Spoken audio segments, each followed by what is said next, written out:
समीकम radio Kuwait की उर्दू नशरियात से हमारा आज का इंतखाब फयाज वर्दिक का कलाम अब्दुल्ला अब्बासी की आवाज में आपकी समातों की नजर।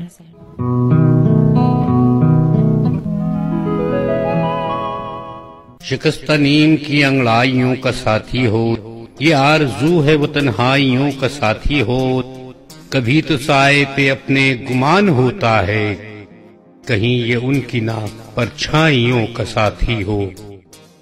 सब उसके हामी नजर आ रहे हैं महफिल में, नहीं है ऐसा जो शहदाइयों का साथी हो।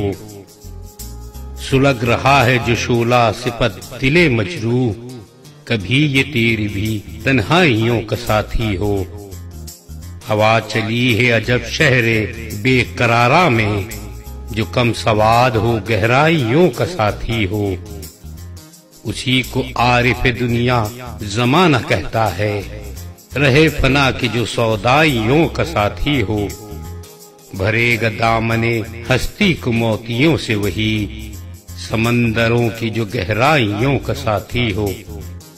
मुसाफिराने मोहब्बत बचेंगे क्या फैयाज, जो नाखुदा ही तमाशाइयों का साथी हो।